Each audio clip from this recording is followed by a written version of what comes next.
Assalamualaikum warahmatullahi wabarakatuh. Perkenalkan, nama saya Lia Widiawati. Saya dari kelas 3 MPIA. Di sini saya akan menjelaskan tentang ajaran progresivisme dan perennialisme. Inti pokok ajaran progresivisme adalah sebuah paham filsafat yang lahir dan sangat berpengaruh dalam abad ke-20. Aliran ini kelahiran di Amerika dan pengaruhnya terasa di seluruh dunia yang mendorong usaha pembahasan di dalam lapangan pendidikan.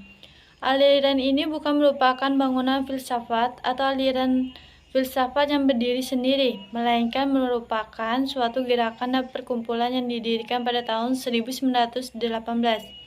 Aliran ini juga berpendapat bahwa pengetahuan yang benar pada masa kini mungkin tidak benar di masa mendatang. Pendidikan harus terpusat pada anak, bukannya memfokuskan pada guru atau bidang muatan.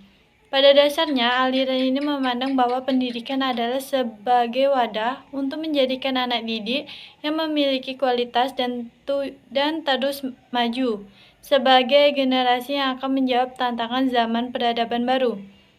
Melalui pandangan hidup yang mempunyai sifat-sifatnya fleksibel, kurios, toleran, dan open-minded, serta menolak segala otoritarisme dan absolutisme seperti yang terdapat dalam agama, politik, etika, dan epistemologi, dan pandangannya tentang menaruh kepercayaan terhadap kekuatan alamiah dari manusia yang diwarisi sejak lahir, sehingga manusia merupakan makhluk biologis yang utuh dan menghormati harkat dan martabat manusia sebagai pelaku atau subjek di dalam hidupnya.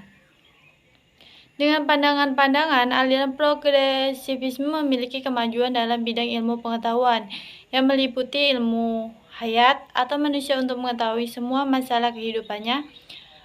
Terus antropologi, manusia yang mempunyai pengalaman penciptaan budaya, dengan demikian dapat mencari hal baru. Terus psikologi, manusia akan berpikir tentang dirinya sendiri, lingkungan dan pengalaman-pengalamannya, dan dapat menguasai serta mengatur sifat-sifat alam. Aliran ini menyadari dan mempraktekkan asas progresivisme dalam semua realita kehidupan agar manusia dapat hidup selamat menghadapi semua tantangan hidupnya. Inti pokok ajaran perennialisme. Aliran ini beranggapan bahwa pendidikan harus didasari oleh nilai-nilai kultural masa lampau, regresif, forward to culture. Oleh karena itu, kehidupan modern saat ini banyak menimbulkan krisis dalam banyak bidang.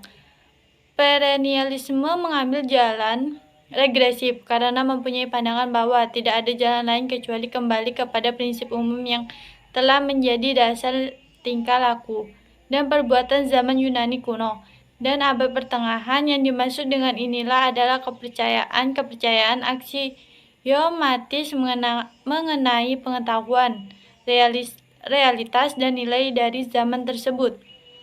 Perennialisme dapat dikenali dengan mudah karena memiliki kekhasan. Di antaranya, pertama, perennialisme mengambil jalan regresif, yaitu kembali kepada nilai dan prinsip dasar yang menjiwai pendidikan pada masa kuno dan abad pertengahan.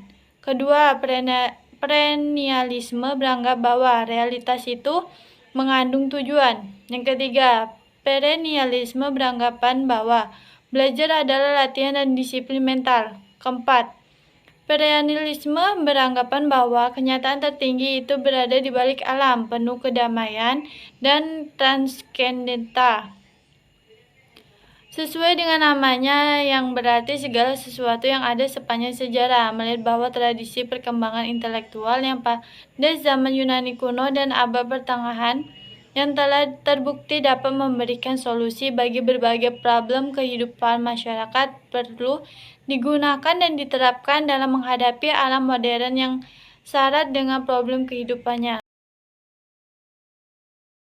Perbedaan aliran perennialisme dengan progresivisme.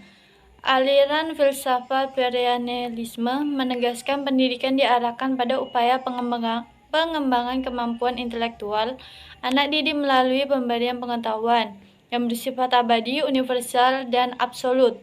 Pandangan ini dalam pendidikan Islam dapat dikatakan tidak sepenuhnya dapat diterima karena dalam pendidikan tetap memperhatikan perkembangan. Bukan semua yang menakutkan tetapi perkembangan yang dikehendaki. Pendidikan Islam yang tidak bertentangan dengan ajaran Islam. Sedangkan pandangan progresivisme dalam pendidikan Islam dapat dikatakan bertentangan dengan ajaran Islam yang tidak memperhatikan moral. Sementara pendidikan Islam sangat refleks terhadap masalah-masalah moral. Dalam pandangan progresivisme, pendidikan merupakan suatu sarana atau alat yang dipersiapkan untuk mengembangkan kemampuan peserta didik supaya tetap survei terhadap semua tantangan kehidupan yang secara praktis akan senantiasa mengalami kemajuan. Tujuan pendidikan progresivisme berkaitan dengan tujuan pendidikan, maka aliran progresivisme lebih menekankan pada memberikan pengalaman empiris kepada peserta didik sehingga terbentuk pribadi yang selalu belajar dan berbuat. Maksudnya, pendidikan dimaksudkan untuk memberikan banyak pengalaman kepada peserta didik dalam upaya memecahkan masalah yang dihadapi di lingkungan sehari-hari. Dalam hal ini, pengalaman yang dipelajari harus bersifat real atau sesuai dengan kehidupan nyata. Kurikulum pendidikan progresivisme. Dalam pandangan progresivisme, kurikulum merupakan serangkaian program pengajaran yang dapat mempengaruhi anak belajar secara edukatif, baik di lingkungan sekolah maupun di luar. Menurut Amir Ma'ruf, kurikulum dalam pandangan progresivisme adalah sebagai pengalaman mendidik, bersifat eksperimental, dan adanya rencana serta susunan yang teratur.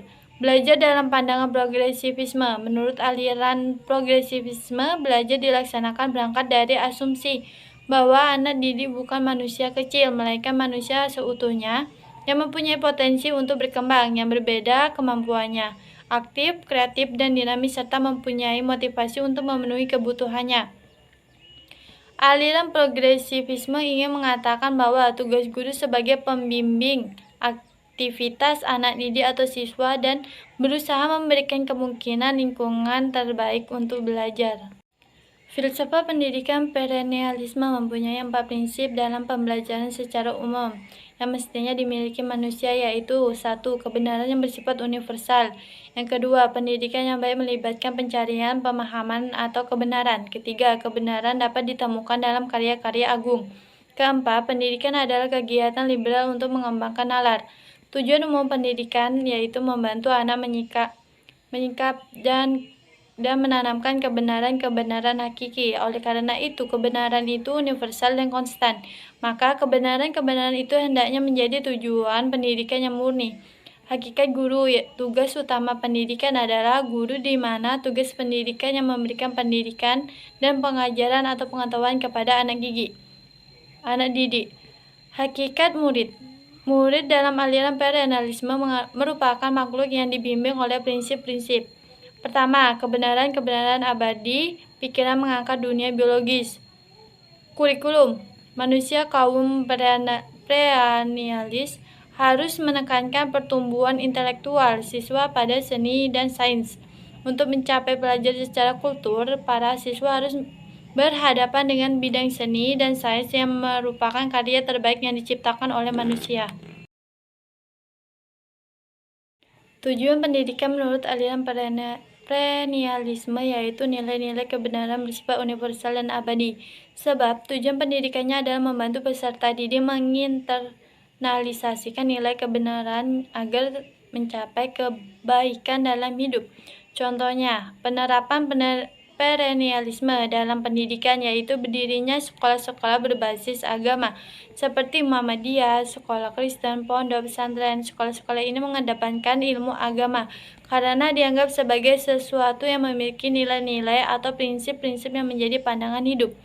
Pandangan progresivisme bila dikaitkan dengan pendidikan di Indonesia saat ini, maka progresivisme memiliki andil yang cukup besar, terutama dalam pemahaman dan pelaksanaan pendidikan yang sesungguhnya, di mana pendidikan sudah seharusnya diselenggarakan dengan memperhatikan berbagai kemampuan yang dimiliki oleh peserta didik, serta berupaya untuk mempersiapkan peserta didik supaya mampu menghadapi dan menyelesaikan setiap persoalan yang dihadapi di lingkungan sosialnya. Dengan demikian dapat dipahami bahwa aliran progresivisme telah memberikan sumbangan yang besar di dunia pendidikan di Indonesia. Aliran ini telah meletakkan dasar-dasar kemerdekaan dan kebebasan kepada anak didik.